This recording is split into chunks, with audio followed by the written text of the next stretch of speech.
fucking getting in the way. Get. This is the line you may not cross. Kitty cat. So sorry, bro. I am so sorry.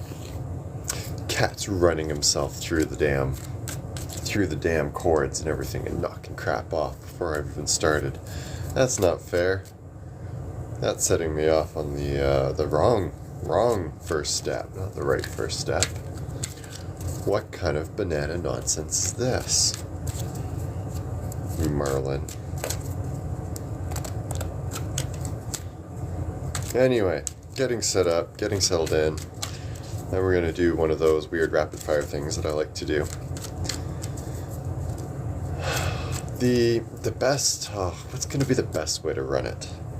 If you hear something that you like, take it to heart. If you hear something you don't like, well, don't stress about it. I need to test if this fits. No! Does that one fit? No!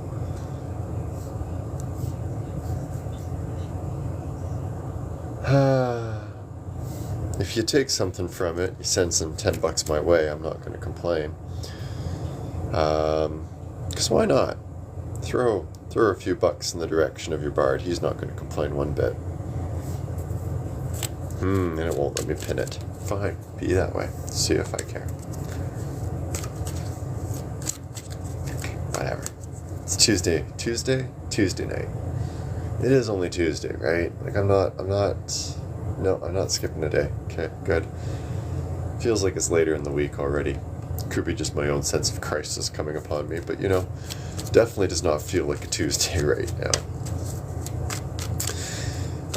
If we hit 10 people organically, then I'll start rambling and doing my rant and doing my rapid fire card display. If we don't, that's fine. But more likely than not, what I'll do is I'll drop one of those fancy little flares that they keep giving me. I'll drag it up to 10 people, and then we'll have our fun and have our things.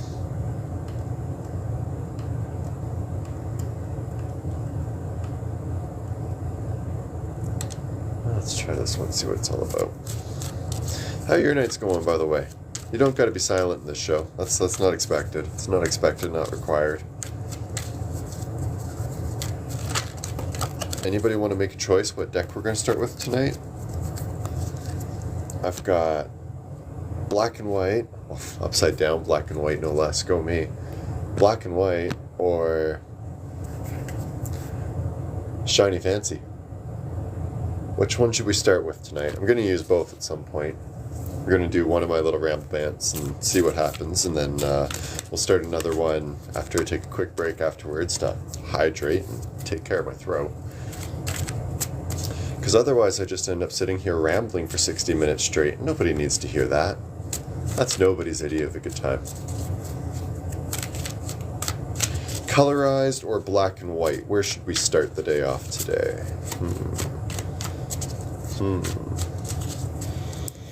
And if you're not... need balance. Basic it is. And if you got a finger, go ahead, throw some likes my way. That might even get us up to 10 people organically, and wouldn't that be a miracle? And then I'm going to be stuck rambling on display. Hello, Nick. Welcome to the show. Hope you're having a fantastic night. Zoe, thank you very much. See, the taps like that, sharing the love. That's what it's all about. Peace, love, unity, and respect. And you tap and sending that love this way definitely helps the show. Definitely helps everything grow.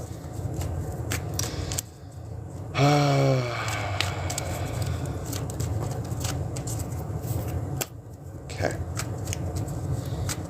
I don't want to wait. I'm impatient. I've got a flare. Let's do it. If by some means you need a message specifically, go ahead, throw your name, give me some consent on it. But again, any messages that you're receiving, any messages that you're hearing that relate to you, relate and flow with you, it is you, Zoe. Hi, Zoe. I was wondering, I wasn't 100% sure. I saw the name, I wasn't 100% sure, but it's a good night. I was chatting with somebody else from Wicked and Shambhala earlier today. It's a good day. The tribe's coming out of the woodworks. It's a good sign. It's a good sign. It's a good flow. Oh, let's run with that. Ready, set, go. Running into the whole concept of the world, ends have to come to some conclusion, some finite end goal, end point, end feeling. You walk through a doorway and you go from one universe to the next, and we don't always acknowledge this transfer of universe, but going through a simple doorway is exactly that. Inside your house, it's your temple, it's your home, it's the place where your energy is your own. But as soon as you step out into that shared reality and default universe that we all get stuck within, now you're dealing with a larger reality, a larger universe, a larger world that is at your mercy and at your beck and call. How you participate with that is a direct relation of who you are as a person. Do you go out and actually engage it to make those changes occur?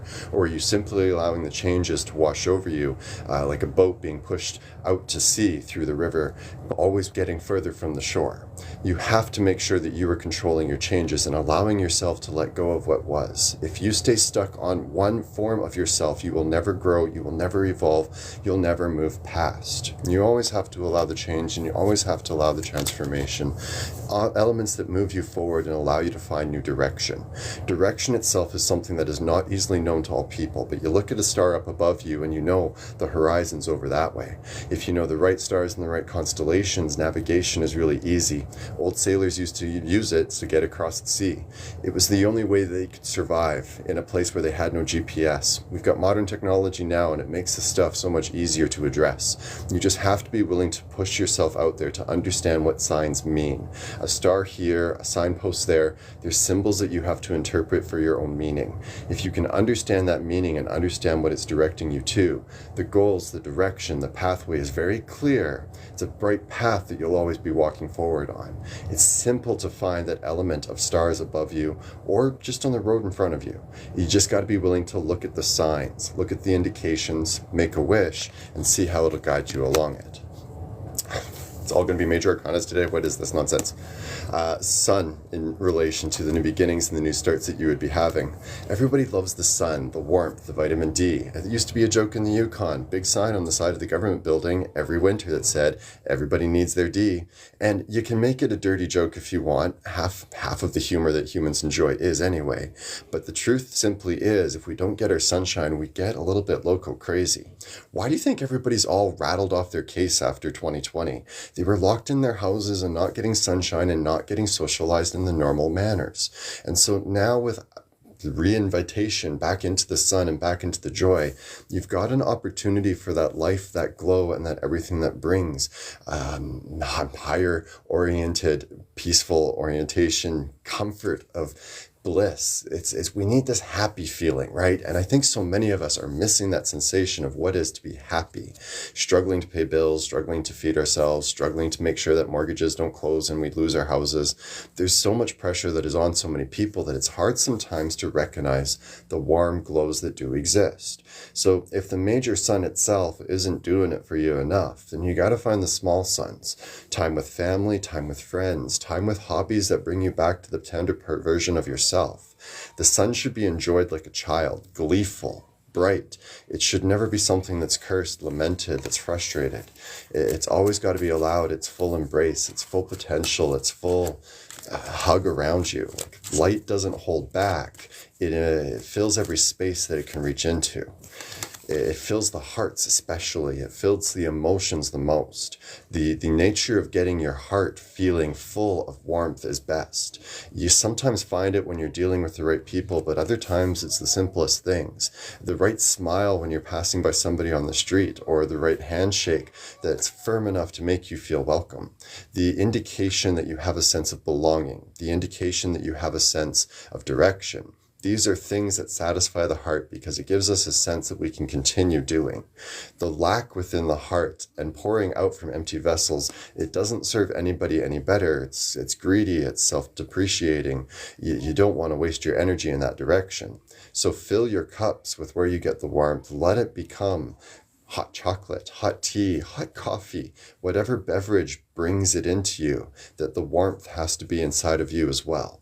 If your heart can become like the sun and be the very warmth of the emotions that you need, then nothing around you will ever be dark, because you are the light wherever you proceed. And you simply have to run it through the heart itself for that light to actually come to its fullest form. The cup best be filled with liquid light in all of its forms. Positive, joyful, elating, just a beautiful design of bliss shared. The idea of sharing love and life in of itself. They want to say that water is ruled by the moon, and I can't disagree based on gravity and tides. But the truth of the matter is, emotions are filled with the warmth of the sun and light. The moon's only half the story.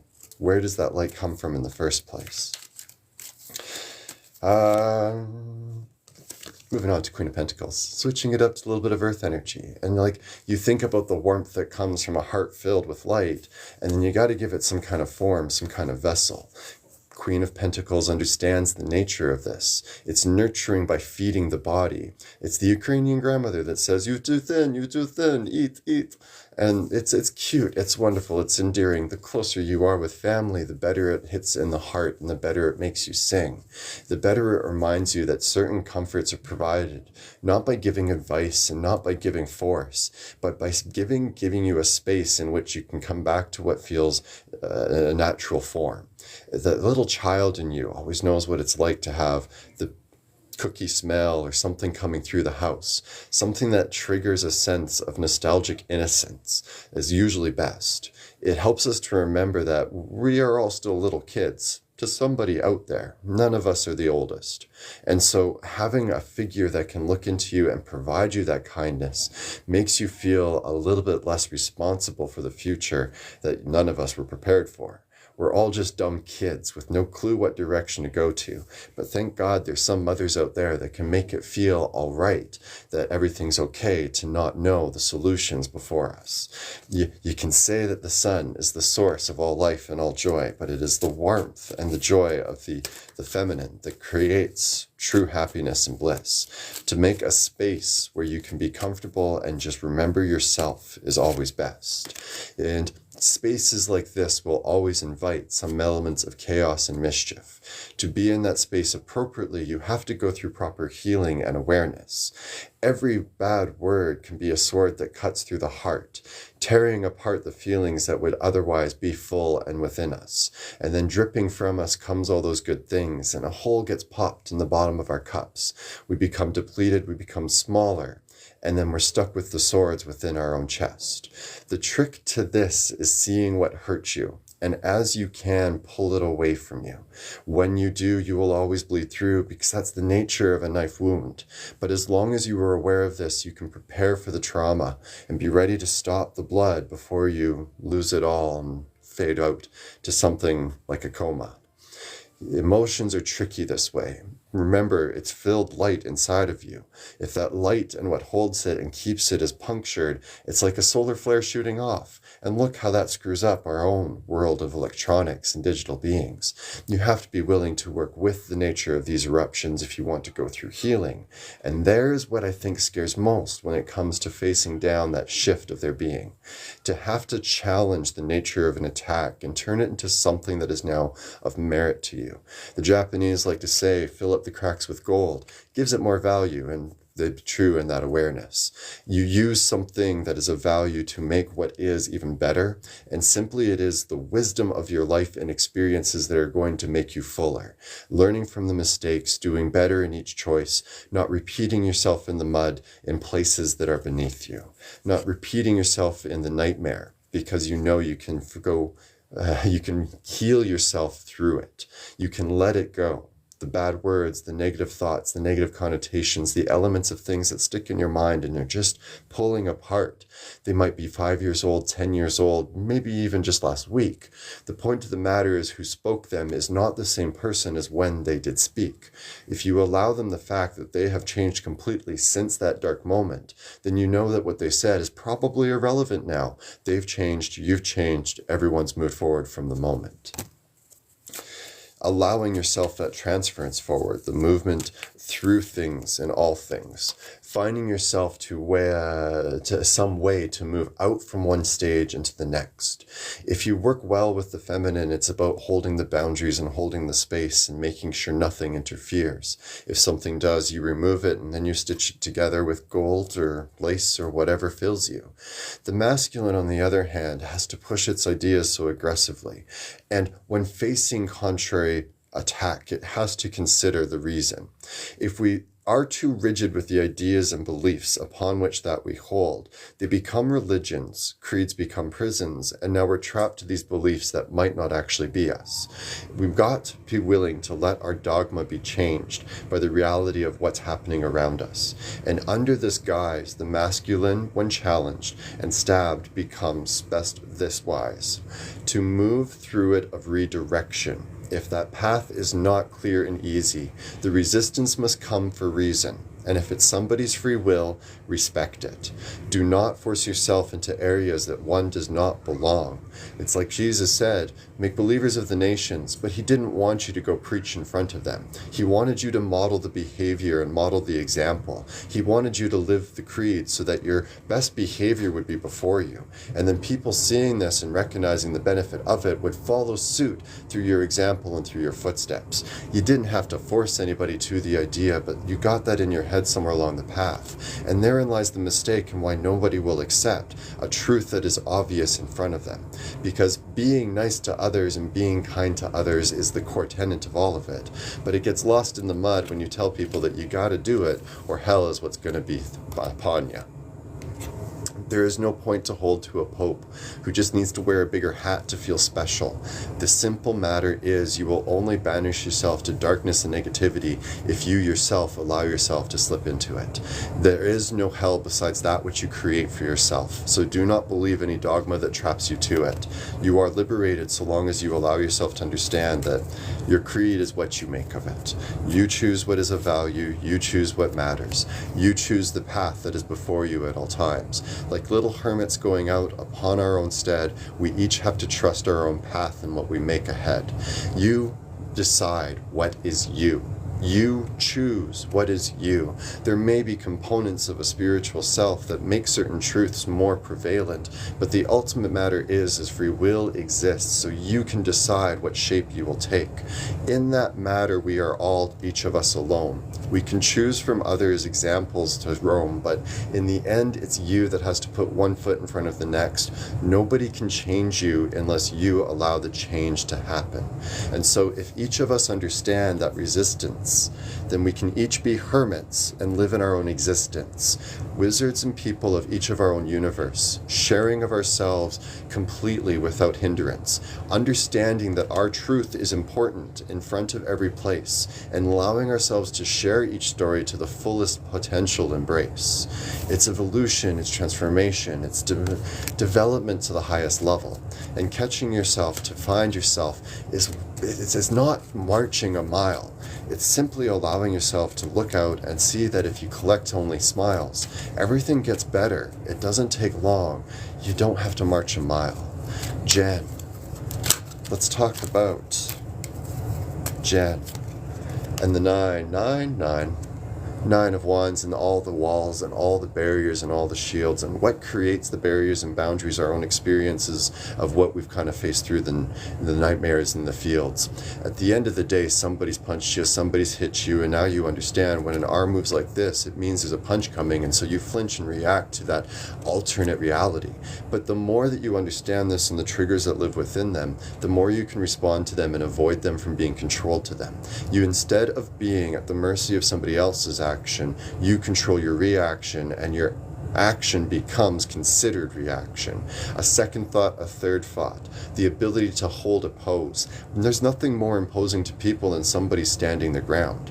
And you being able to hold a strong form and hold ground and hold space ensures for you that now your values will be embraced. It's not somebody else dictating you what is creed and what is oath. It's you saying, this is what I've decided based on my experiences on my own road.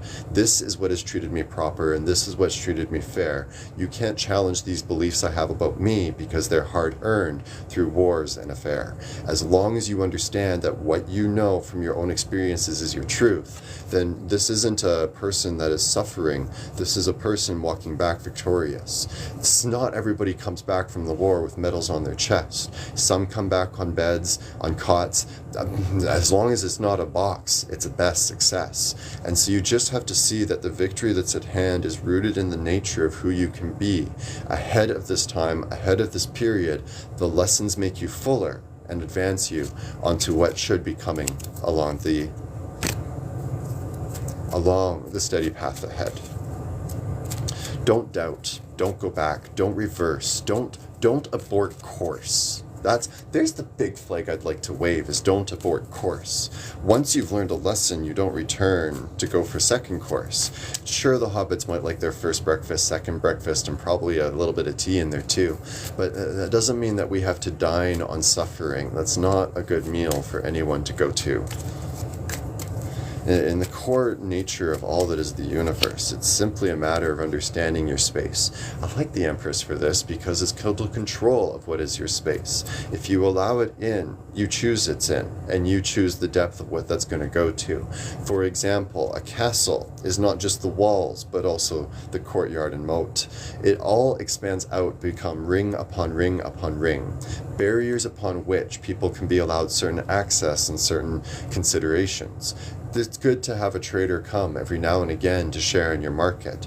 And maybe for one nation, a trader only gets to be a friendly chump that shows up once or 2 weeks for coffee time.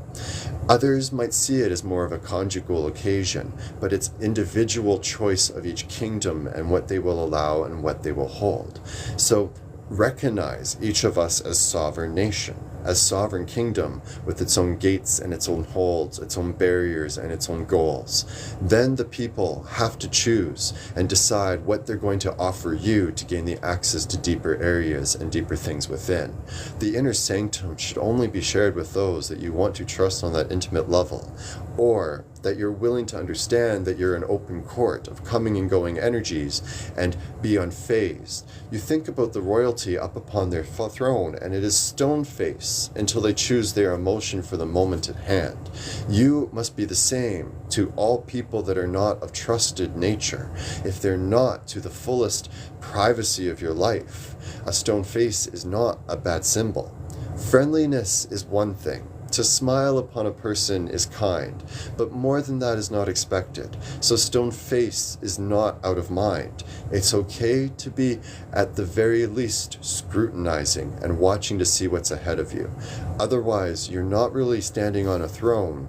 You're mingling with the common folk.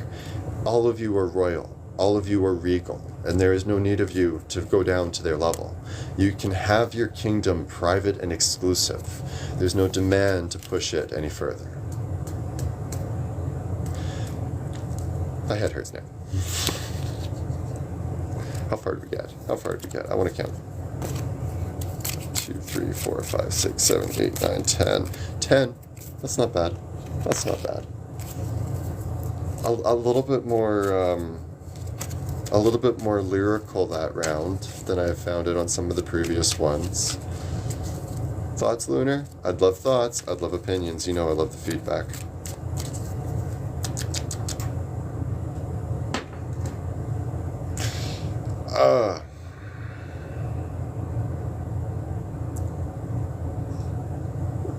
Hi, Jen. I'm glad this is working for you. I'm glad it is good inputs. I am glad it is good things. I am glad this is the right jam. I'm glad this is the right flow. I always like just trusting the flow. Gives me anxiety attacks going full flow. I'll very rarely admit that, but it means absolutely trusting that the ramble has got some kind of direction or some kind of purpose.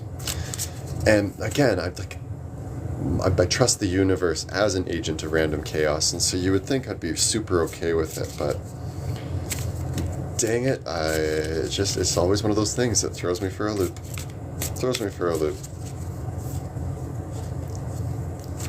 Alright, let's see what the pacing's like on this deck. Let's see what this one wants to play with. A black and white deck can be really kind of absolutish, actually. Just a thought, just an observation, just a quick commentary before going lost again. All right, 3, 2, 1, let's play. Who are you? Who are you? Three of Wands. Like the Three of Wands. Three of Wands is that visionary energy. It's that long journey, long path, long course. See, a lot of people end up in this nature of existence where they get really focused on destinations, on conclusions, on having the house, having the car, going to Disney, seeing the relatives, doing things and doing events that require the investment of the time and the effort. And all the time and all the effort that goes into creating those moments, that's the real gem of life. That's the real gift of life. They like to say it's not about the destination, it's about the journey. You got to stop and smell the roses and actually engage things a little bit in the world. You can't just rush through life, you know.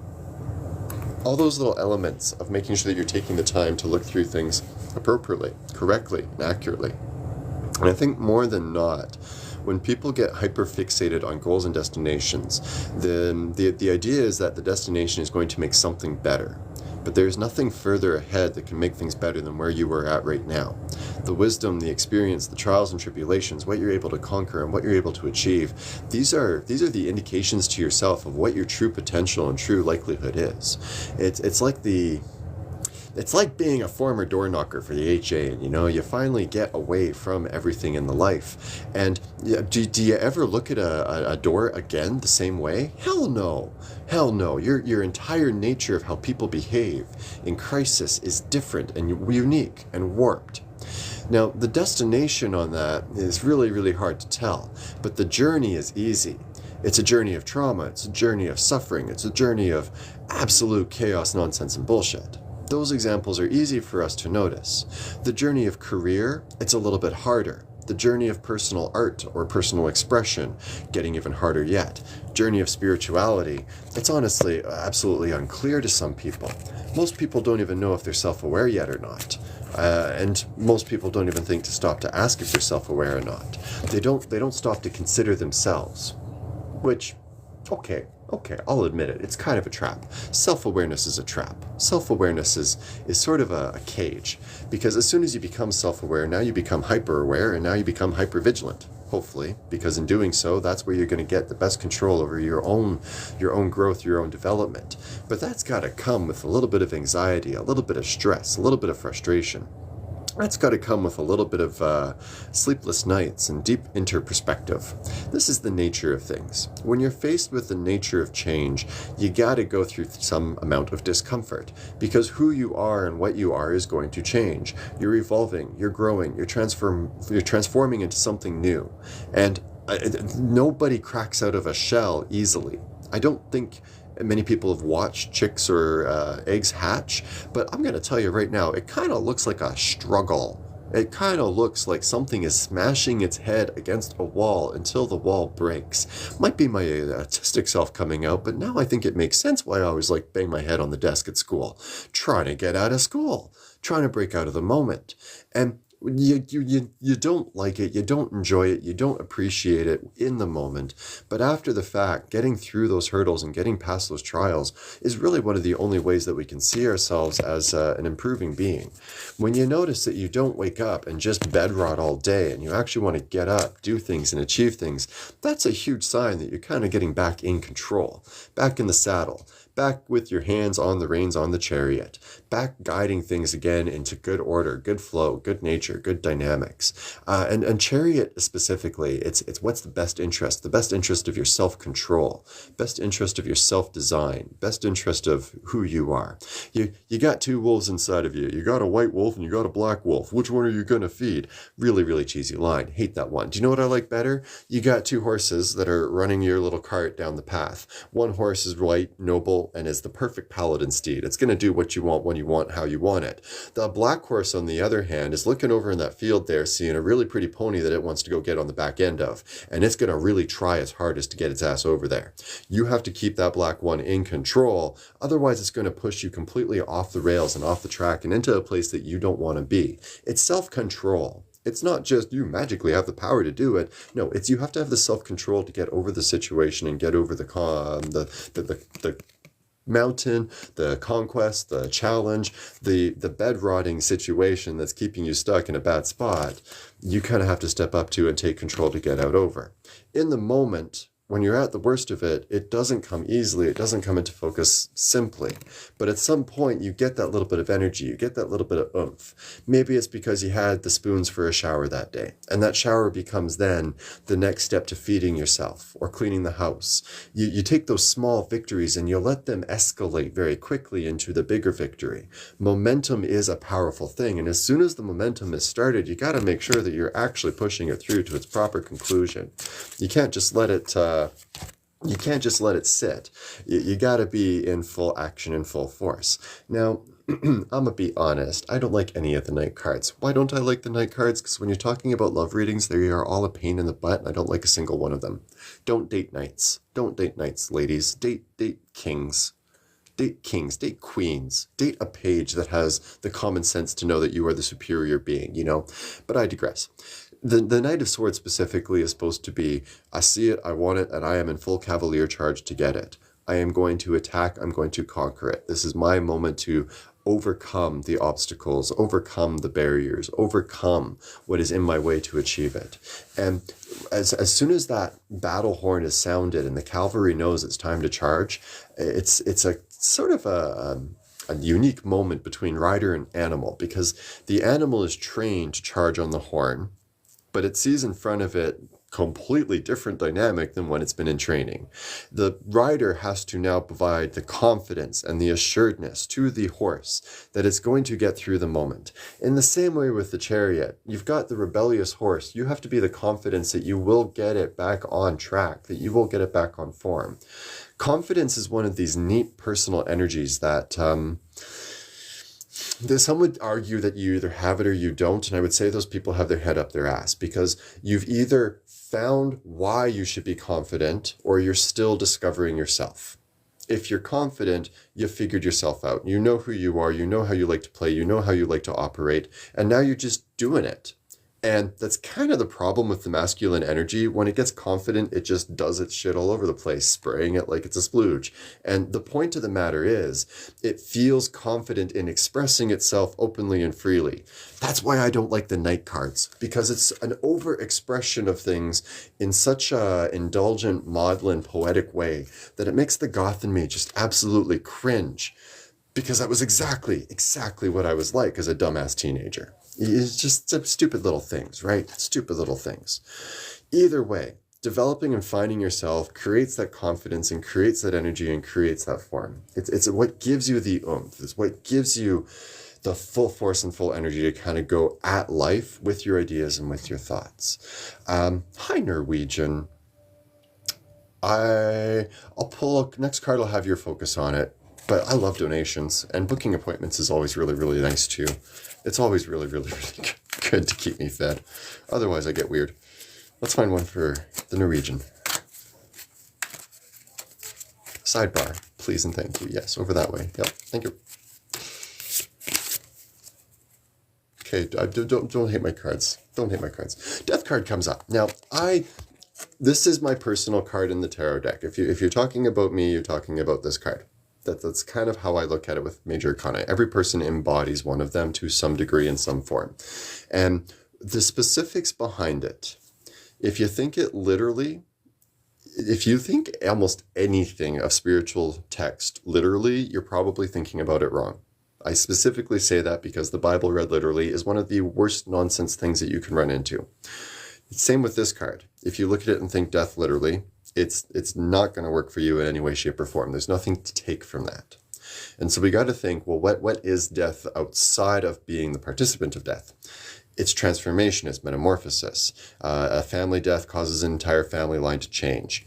An animal death feeds another animal, more likely than not. And sometimes feeds humans too, depending if you're, carnivore or not.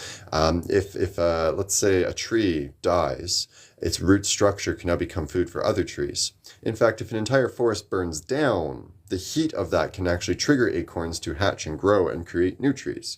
So it sort of starts to tie into this whole death rebirth cycle. or my specific favorite, the cocoon cycle of the caterpillar. Or Caterpie. If you're more into Pokemon, then definitely go with the Pokemon context. But either way, we understand that thing levels up either by eating too much or beating the crap out of some Weedles, goes into a big hard shell structure of itself, and then at some point blossoms out of that structure. While you're in the structure, you are in the death card. You are in a mushy, squishy, gooey substance-like state that isn't really comfortable, isn't really enjoyable, isn't really what people want to get themselves into on a regular basis, but it is essential. Pressure creates things. It creates new combinations. It creates chemical reactions. It creates shift. Pressure is something that we all have to go through throughout our life to create a new version of ourselves. And so while the situation may not be comfortable and solutions may not be obvious, you have to trust that the situation is creating something new for you. Now, cheater time. I know what the bottom deck is. It's the Wheel of Fortune.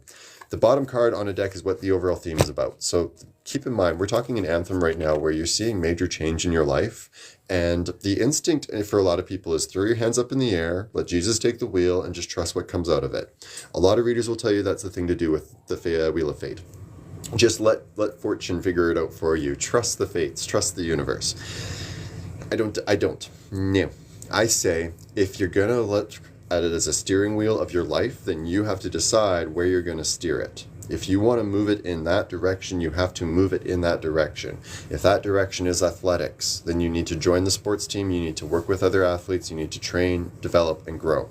If it is commerce, business, entrepreneurship, you need to network, you need to connect with people, you need to develop the socializing skills and the schmoozing skills, the marketing skills, which I don't have any of. If your focus is about developing dance skills, art skills, mathematics skills, all of them, anything. If you want to learn a new ability, you go hang out with people that know how to do that already. You associate yourself in the environment and you learn it through osmosis. That's all most university really is. It's teaching you the language and the technical skills to go into an environment with people that are already there. The biggest thing for all people is to know the language. If you know the language, you can figure out the technical side. So where is it that you're going to head yourself and form yourself? Make it your choice. Don't let the Wheel of Fate and Fortune decide where you're going to end up in your life. Decide for yourself. That way, what you change into in this cocoon period, what you transform into, becomes useful to that next stage. If you transform into a butterfly, that's great if you're going to go be a pollinator. But what if you want to transform into a wasp? What if you want to transform into something else entirely? This is your opportunity to make that choice. And so are you going to allow circumstance to make the choice for you, or will you make the free will choice for yourself? I encourage free will choice every time, because free will is sacred and so super critical. So dig in, dig deep, go through the pressure and transform. Good things come up as a result if you do. It's always better on the other side. 9 times out of 10, you end up with wings, and wings are great. Wings are fantastic. Definitely flying beats shuffling along on the ground. Beats it every time. I hope after the transformation, it feels all right, it feels comfortable, and I hope it's what you choose it to be, Norwegian. Don't let anybody else decide your fate for you on this one.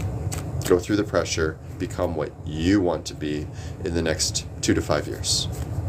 5-year plan, 5-year plan.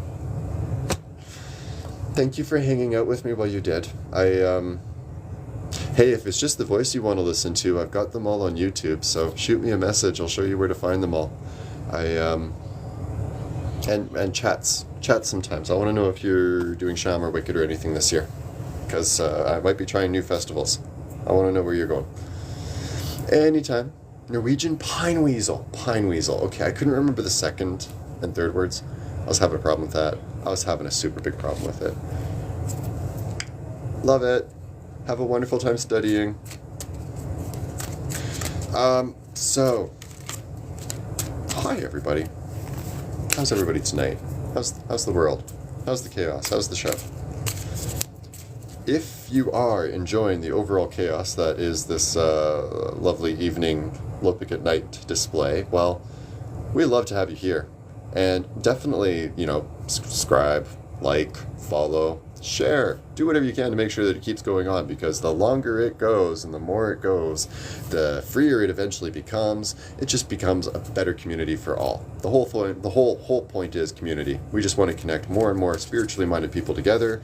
We're going to start offering workshops, classes. I do tarot. I do private appointments. I also do crystal ball. I also do palm reading. I also do I Ching. I do Norse runes. I do everything. I do everything. You might as well just say I do everything.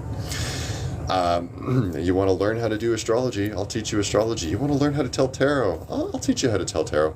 And if you just want to hang out and help me out with a few bucks every now and again, well, that's what the subscribe button is for. Or, you can always shoot something to my PayPal or my e-transfers now showing up in the comments. Hydrate, says the coach. We'll call you the coach in the corner. Today you're the coach.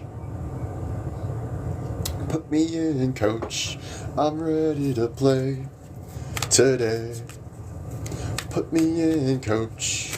I'm ready to play today. Absolutely it is, Heart. So, here's the nuance to it. Everybody has bias. Everybody has opinion. Everybody has perspective. And so when you are reading for yourself, you are more likely to use a positive bias for yourself than a negative. If you learn reading through pattern recognition, that bias is a big problem. If you learn reading through intuition, that bias isn't as prevalent, but trusting yourself is usually a bigger issue in those cases. So it really does depend how an individual is going to develop their reading skill. I'm an intuitive reader, but I prefer to use pattern because I base my entire universe off pattern, and it just sort of goes hand in hand for me that way. But I know some intuitive readers that it's quite literally just off the gut instincts and the gut hunch, and the confidence level on these people is like sky high. For them, it's quite literally just reading you like a book. You walked in a certain way, and they now understand everything about you in your entire life, all from how you're standing sometimes. It's really kind of unnerving.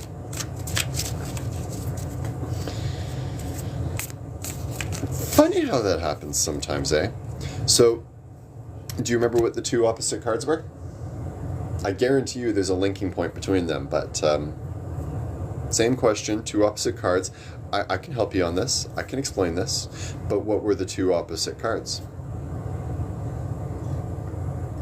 And, well, actually, no. If we really want to dummy proof test this, if you really want to know if I'm legit or not, don't tell me the question. Just tell me what the two opposite cards were. If I can figure out the joint link between them, then that would in turn answer your question for you. If we want to test this. Damn, I fucking love challenges. It's one of my favorite things, and so I was excited for a minute there. I totally get that, totally understand that, and this is why. This is where you have to understand that the tarot is telling you a story. The tarot is telling you a tale. The tarot is going through a journey of steps. And so if I draw single cards like I do for the folks on here, it's a good snapshot of a situation, and I can look at the bottom, get a sense of what the environment is. Okay, so you get one that's telling you, okay. So three ways I would divide that down. You get one reading that says, no, the emotions are there, the feelings are there, everything's fine, everything's okay, everything's fine. You get another that says, everything is doom, everything is gloom, everything is awful, and he's just done with it. Both of these readings could be true, because he himself, you're doing a love reading for another individual technically, because you're reading your boyfriend's energy, he could have changed his mind between those two moments. It's one of the shitty things about trying to do love readings for other people. Emotions especially are tricky. What were the common lines that talked about topics of communication and long-term planning? Because quite often, in differing opinions like that, there's a goal, a dream, a desire that one or the other person has, and they don't feel like it shares with the other person. One person never wants to have children. The other person is really wanting kids in their life. Creates a weird variable. And a lot of couples will try to force the situation and force the path on it, but in doing so, they're not respecting the choices of the other partner, and it creates sort of a bad inherent loop against the relationship. You got to be really, really, really careful in how you do handle your loves and handle your considerations. And it's almost a matter of overthinking it at times, which I know I do. I have to. But that's me particularly. I'm complex, and I tend to prefer complexity in my relationships, and it creates that kind of dynamic, right? It creates that kind of chaos. My question would be, if it was two different spreads, what were the common elements about communication, goals, and future? And if it was just two single cards, one was, say, Ten of Swords, Nine of Swords, or the Tower, and the other was Sun, Ace of Cups, or Hierophant, I would say I totally understand the differences, but there's things to be discussed, there's things to be worked through, there's ways to make it work. If the Lovers was showing up on one side or the other, then I would really question the relationship, but that's a whole different topic to get into at a later point. Don't trust the Lover's card in a love reading. Don't trust it. Giovanni. Hi, Giovanni. Define soon. Lizette, I'll get you in here too. And if you haven't smashed the follow button, please do. If you can do a share, I always appreciate it. If you're down to subscribe, always love that too. And yeah, there's e-transfer for PayPal, e-transfer for Canadians, and PayPal for everybody else. Okay.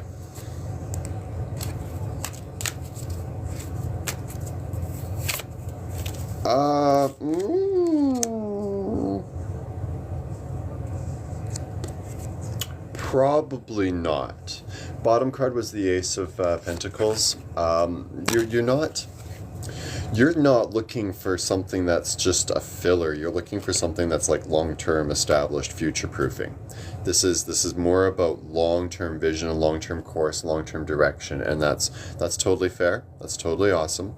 I don't know if it's because there's plans, goals, dreams, or other things of that sort that you're aiming for, or what's kind of going on, but and having in the mind that it's about stability, compatibility, and longevity, I like that. It's the right mindset to be going into this with. How high are your standards? How high are your standards? And so I really gotta ask. Would the common person actually meet up to your expectations for a partner?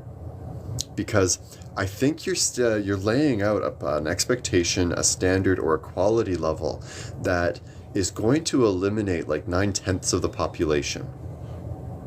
If you hold to those standards, no. In 3 months, no. But you will be further along in your searching for the right person. If you don't hold to that standards and compromise, then yes, I do think it is a good likelihood, but it's going to have to be someone that you grab onto. It's going to have to be someone that you sort of do the pursuit on, the chase, the catch. It's a King of Swords, double masculine energies, so it's very much about you being in the lead on this one. That's why I honestly think that it's really based on your standards of quality. If they don't meet up, you're not going to waste the time. I love that. But when they do show up, you're going to have to make sure that you're super clear that you are interested in moving forward. It can't be cat and mouse games. It can't be vague. It can't be discreet.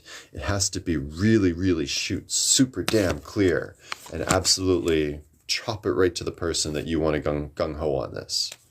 Right reason, right focus, right mindset. Don't panic that it hasn't hit yet. Sidebar, how old are you?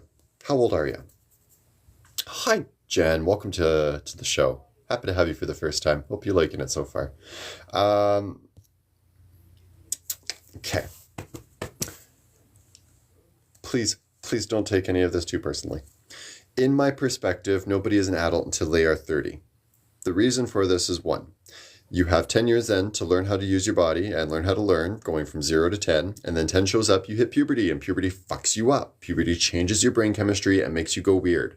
And so from 10 to 20, you are going to be a little bit weirder. 20 to 30, you are now getting out into society, you're into community, you're realizing that all the adults are assholes, nobody knows what they're doing, and everybody's screwing over everybody else. And it's reality breaking. The 20s suck because everything that we thought is not, and we get this harsh reality that what is really isn't working properly because nobody's cared to do anything about it. By the time you're 30, you've had your first midlife crisis, you've accepted the nihilism of the universe, and you usually find some level of jadedness to go with going forward from there. If you don't, and you remain perpetually childlike, hopeful, and optimistic, you are winning life. That's the only way to do it, guys. Optimism, childlike wonder. Don't worry too much about the next 3 months. 18, it's a great time to find a good person, yes. And if you latch on and build a good nature out of it, then you don't have any past history or any concerns of that nature to exist with it. And I get that. Knowing where a person's been is becoming really high priority for the kids these days. Good idea. Smart idea. Don't do what the Xers did. This way, you know what you're involved with, and that stability is guaranteed. So yes, getting it done now, nailing it in, locking it down, makes sense. But that doesn't mean that what you're locking into is necessarily going to stay the same for the next 7 years. By 25, the mind is usually pretty firm on personality, values, goals, dreams, and beliefs. And so then you're going to start seeing the real firm character that's in front of you now. Guys, males, honestly, we mature slower. I think it takes about 27 to 32, if you're lucky. So don't go jumping for a kid that hasn't fully developed until you know for sure that it's going to actually be a proper flow, a proper connect. Go ahead, write down the question. I appreciate the gifts, by the way. Lizette, if you're okay sticking around, if you're in a rush, you're in a rush. I get it. I always post a lot of my reading ones up on YouTube after the fact, so you can always catch it there if you need to. And we'll definitely get your card just in a second here. I rushed a lot of my early relationships and those other bits, and so I really, really push people not to, knowing full well what peeing on that electric fence did for me. Take your time with it, and live fast, die young was the life philosophy that most people were playing with when I was growing up, and so of course it was the life philosophy that I went with. It doesn't work.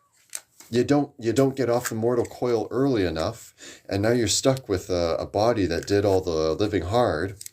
And you got to kind of recover yourself on that, right? And so take your time. Don't rush the whole growing up process if you can help it. Take your time really getting to know what people are about, what their flow is, what their very nature of energy and dynamics are. I was looking to see if I had my other deck here. I don't. So we're going with black and white for this question. If you allow yourself the time to actually fill the space that you have before pushing the boundaries to new space and new discoveries, it makes for a lot more of a steady development. If you want to find order, fill the space that you have immediately before spreading out into the further dynamics. If you want to be an agent of chaos, spread like brain synapses reaching out for a friend. Spread it everywhere. But you're not. I don't vibe with you as an agent of chaos. You feel like an order, but possibly an extreme order. So never know with that. Juan, let's ask about Juan. Towards Yorgi here.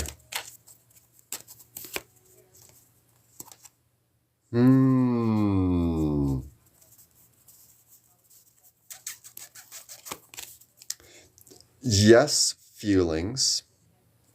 Those feelings may be more...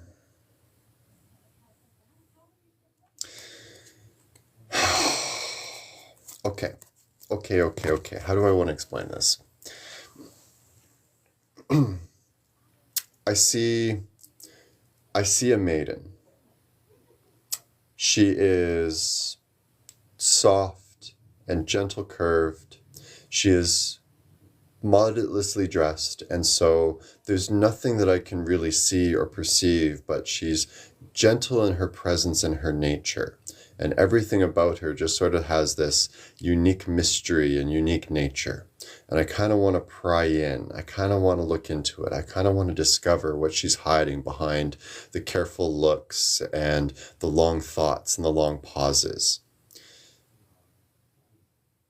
These kind of maidens attract the eye because it slows down the individual.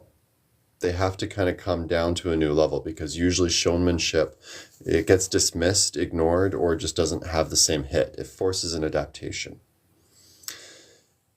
There's also ladies, chaos, energized. They're vibrant, they're charismatic, their voice is loud, it fills the room, and it just sounds great. It might not sound great to everybody, but to the individual it sounds great. It sounds high, it sounds wonderful. It's like a drug. It causes a euphoria feeling. There's a sweating thing happening, and honestly the heart, they don't know what to do with the sensation and the pulse, and the increase of it all is just so much, and it's a rush. They want to dance with it. They want to play. They want to engage. Both of these are feelings of attraction, and Juan's leaning more to the second.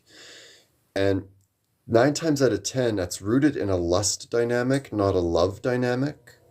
He's enamored, but may not fully understand why he is yet, and whether it's something that he is worthy of is, I think, up for question still too. But that's besides the point, not a question. It doesn't denote the ability to see the woman and change, new direction. It doesn't emit an ability to see the woman and decide if she is capable of meeting his level, but rather he thinks he can catch the woman and make her his level, bring her to his speed, bring her to his pulse. It usually turns into those kind of relationships where it starts out as friends. The friends become more comfortable and then more intimate. It creates a relationship, but then the relationship shifts away from what they were doing for play and fun before and becomes instead a matter of homebodying and control and keeping it in sort of that smaller box. It's not developed love. It's developed possession. And that's, well, unfortunately, it's most early relationships for a lot of people, especially their first ones, because we become very possessive of new things like that. But it's not quite to the level yet that I would recommend, right? Like, be careful there. If you're looking for a really good fun time and a really good fling, all the power to you. But if you're looking for stability and long-term growth, it's not there. It doesn't establish itself as being something that's about you. It establishes about being what it can get from you. If a guy's trying to get your attention, and he's trying to get your attention so that he can win you like a trophy, you are a possession to him. If a guy's trying to find out your goals, your dreams, your desires, and wants to know where they can contribute to them, that guy wants to be a service to you. He wants to be support for you in your life and your path. Marry those men, goddammit. Because, yes, okay, the trophy guy, he's always louder, he's always more brash, he's always more visible. But that just means he's a bigger target when other people decide that they want to start taking people out. Pick the smart ones, pick the nice ones, pick the ones that have community and friends that actually will back them up. Not because it's good to be around the biggest ego, it looks good on your social card, but because it's good for the nature of the soul, good for the flow of the person. Good luck. Take your time. Take your time. Everybody wants to grow up so quickly, but then you do and you realize that you're stuck with it for 30, 40 years, and there's nothing you can do about it. Take your time. You don't have to, I like eating, so I appreciate gifts. Lizette. Hi, Lizette. Let's get you a card.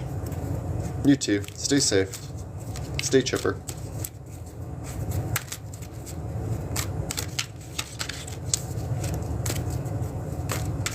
Throw me a subscribe sometime. Like, follow, share, subscribe. You know, all those things that help me to find more people.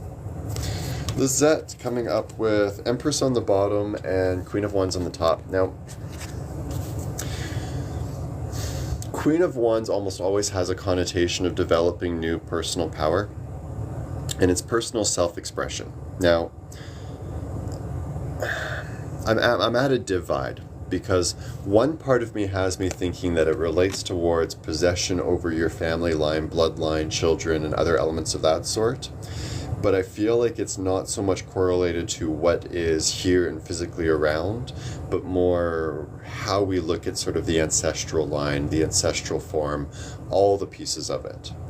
It's like knowing that there's certain things from great-grandma that have to get passed down to the great-great-granddaughter, and making sure that transference of things, whether it be stories, memorabilia, photo books, albums, keepsakes, something that has to be kind of delivered over. The spiritual side of it exists because it feels very family related, but the nature of it feels very physical, ridiculously physical for what I usually get with the Queen of Wands. It's like having grandma's favorite art piece, and you know that it's got to go to a sister or a friend or someone else. It has to get disseminated somewhere else and shared somewhere else. And through that form and through that nature, there's that continuation of what is family line. That feels on the back end like it's kind of at question right now. And maybe it's just because there's certain holidays, anniversaries, or something coming up that people have to kind of come back together around. Like it's still way too early for it to be things stupid like Easter dinner, but it's got the hankering of like a separated Christian family that has to come back together at the table, discuss what it is to be family, and kind of find a new understanding, new form, and a new flow between each other. New respects as younger generation, and it feels like it's younger generation doing rebellious things, and older generation just not quite sure how exactly to work with the dynamics and work with the flow. Helping them to recognize that family is still family. You can always choose your family if you find the family that you're born with doesn't quite work. That's what I've had to do in my life. But who you're related to biologically always has certain impacts when we look at it from the nature of the child, the nature of development, the nature of growth, the nature of the individual. The family is one of the first collectives that we are ever thrust into, not really by choice, but by design. And so it's from there that we start to understand our other forms of community, our other forms of network, our other forms of interaction beyond. So making it so that all the parts of the family come back into that good order and understand this is the family line, family legacy, and this is what it means to be in our family. It then allows the next generation to kind of be like, well, we're going to sort of redefine it this way and improve it this way, and that's the path that they're going to take with it. You give them the direction as a light, as a torch, they'll use it to give them whatever they can in the darkness.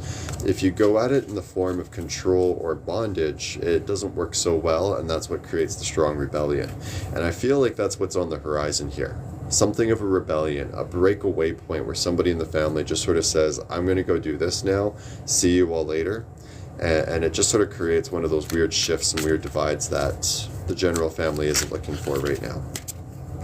So shifts and change, family dynamic, absolutely. Be the torch, be the light, be the encouragement, and see what you can kind of provide for people from there.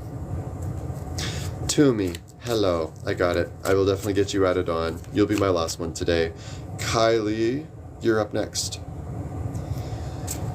Oh, you should just book a love reading with me. I like love readings are a pain in the butt. I complain a lot about them, but honestly, they're a lot of fun for me. I have great love readings. Kylie, asking about you and Ben.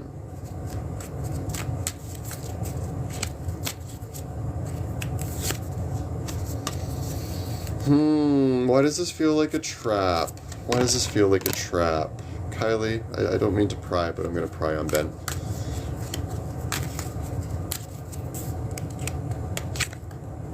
Okay. Yeah, I see that. So, okay. First off, situation is about controlling it, making sure that you're guiding it where you want it to go. And so if you want a healthy relationship, make sure you guys are hanging out with other healthy relationships. Couples counseling isn't a bad thing. Making sure that you've got people that can be mediators isn't a bad thing. How old is he?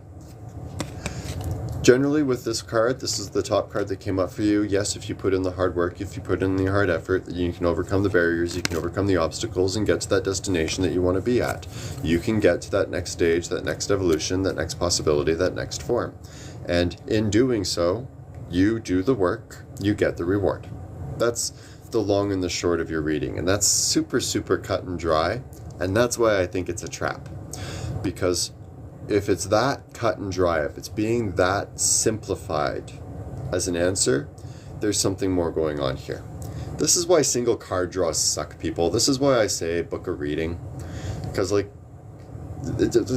if I can talk for 5 minutes off of one card, imagine what I can do with 13. Just food for thought. I digress, though. His vibe, him specifically, comes up with the Judgment card. Judgment card is a nasty blend of coming to realizations that are uncomfortable, that you're unprepared for, and they're going to force you to change. Something with him is changing.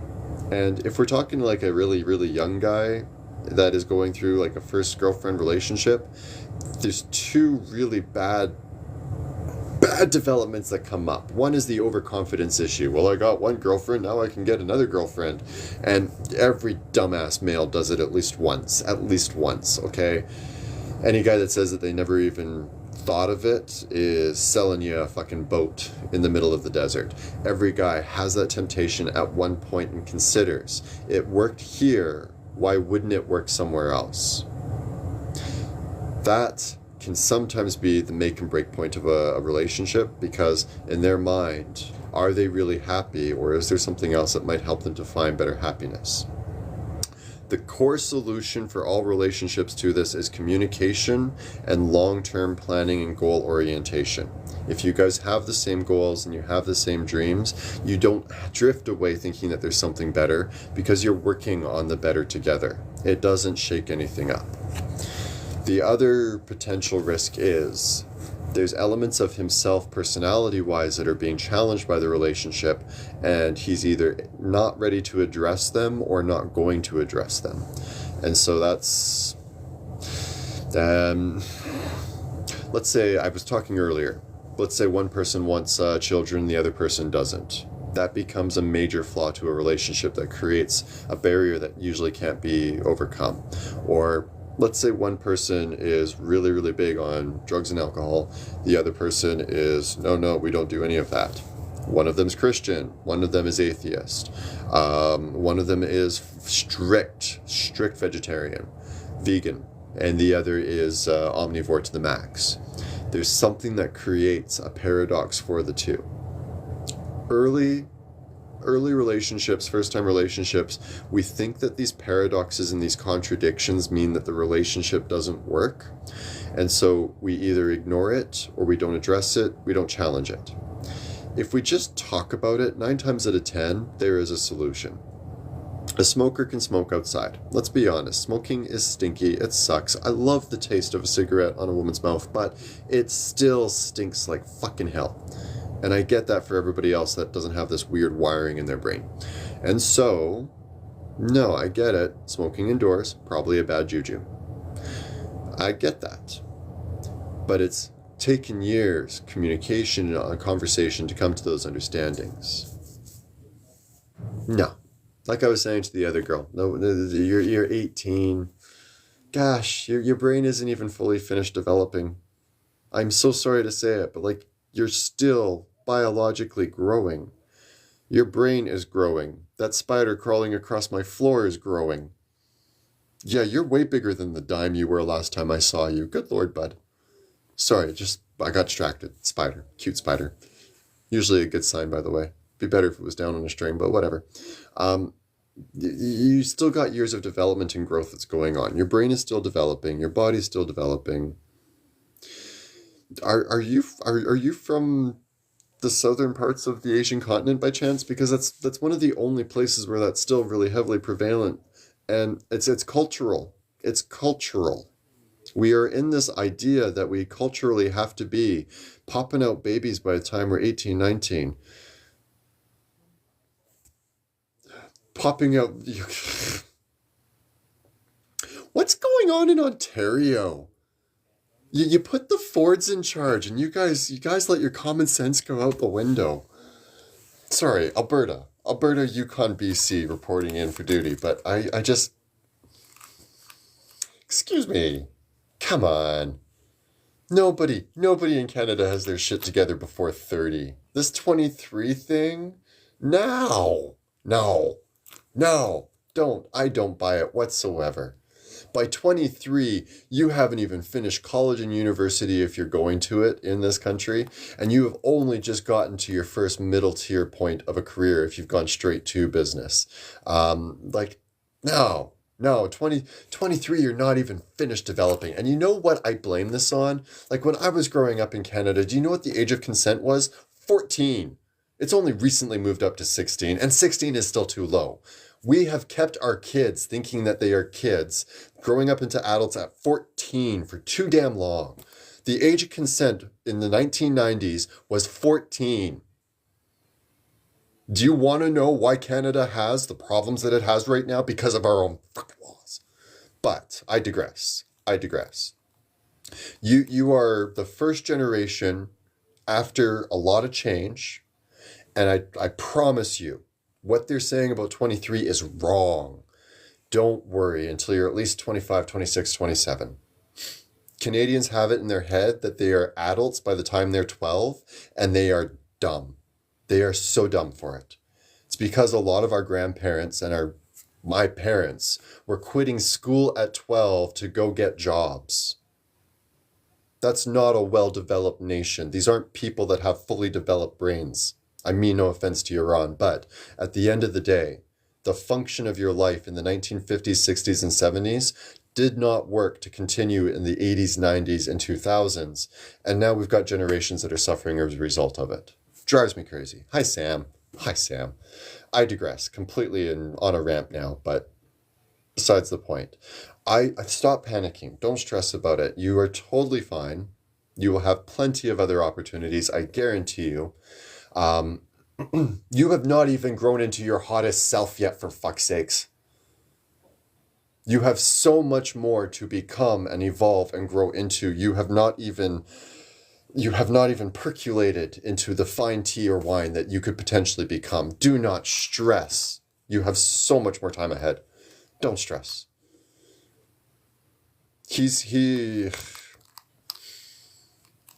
Most Canadian men stay 13 for their entire life. If he does manage to grow up, great. If he doesn't, I'm so sorry.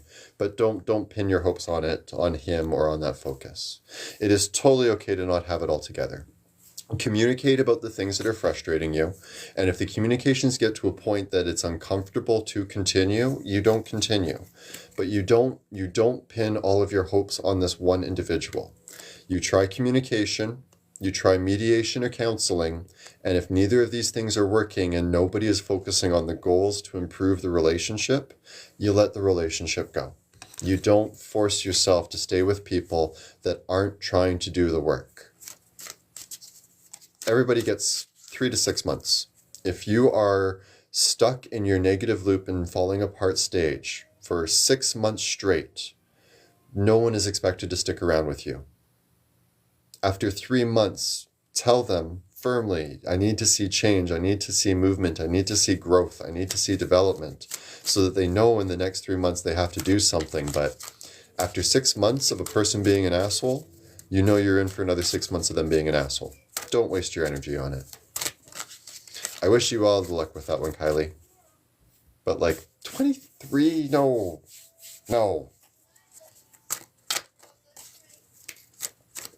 Shit. shit, I'm not even married yet, and I'm almost 40 for crying out loud. Then again, I was also chasing things like a dumbass dog, and it, just kind of fell apart. Toomey, I think you're up next. You still around? And I think I was saying that Toomey was going to be my last. Nobody else tried to sneak in on me. Toomey, General. What do we got for Toomey?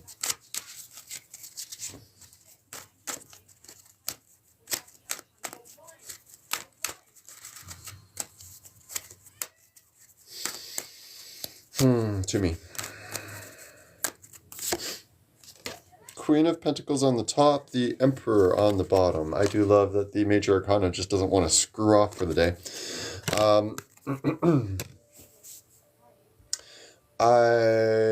So Emperor card usually relates towards the father figure, authority figure, leader figure. And so with that in the environment card, I don't know if it's you trying to develop the authority to just be the person wearing the pants in the relationship, or looking after the household, or being that authority vibe. I don't, it's not out of reach. I do feel like there's something that you have to do that does the take charge thing and what comes up next, but I don't think it's necessarily in relation to you as the individual, but more the who is the father, either your father or a grandfather or a father-in-law or a husband, or some kind of partnership of dynamic of there's this person that is providing this direction, and you having to kind of take some control and redirect it for them. I think this is a health concern.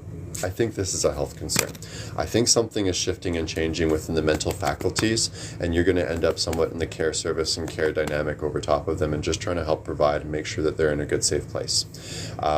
Could be like early signs or mid signs of dementia. It could be also like just physically incapable of taking care of themselves the same way, and you're getting rolled into being a nurturer, carer, provider in their stead. So yeah, no, it's Queen of Pentacles energy for you, and the focus for you is being that one that's providing the space and the safety and the security. Shifts your life, I feel like, quite a bit, because it means backing away from doing some things that you would otherwise be focusing for yourself, and putting that energy and putting that direction instead into looking after this other person. And so adapting your life, adapting your routine, adapting your habits so that it can adjust to this, feels like a family member that's going to need that extra time, care, and support. I also feel like this is like, the illness-wise, this hits really close to home on the emotions and on the feelings, and so I think that's why it is possibly something more to do with a total degradation of the person, because it means seeing this person in a way that they don't want to be seen, and so initially it might not even be something that they're fully open or on board with or willing to accept, and the balance is going to come from making them understand that this isn't you invading their space, invading their life, invading their free will. This is you trying to make sure that they have some amount of comfort and grace in what's kind of coming up over the next little bit. If it's not like mental insanity, it's like gallstones or something to that effect, where it just quite literally, Deirdre, are you sneaking in on me? Oh dear. Okay. You tell me, Alex, if I am getting a cross wire, that wouldn't be the first time.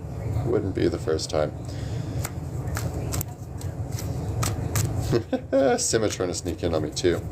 It feels like it is in that shifting and adjusting around it. And if it is the right link, if it is the right direction, great. If you feel like it's not connecting to you, then shoot me a message, let me know. To me, and we'll talk a little bit more at length on it. But you were going to be my last one there. And so if this is starting to go haywire, I'm taking that as a good example that at an hour and a half we burned. Look after yourself being sort of my biggest subtext in what I do feel from the vibe on it, and make sure that you're not forcing the person into it. You're accommodating as much as you can. They have to go through it. You have to go through it with them. And better to suffer comfortably with company than angry, bitter, or resentful with the people around you. Good luck. Take care, stay safe, be well with it. And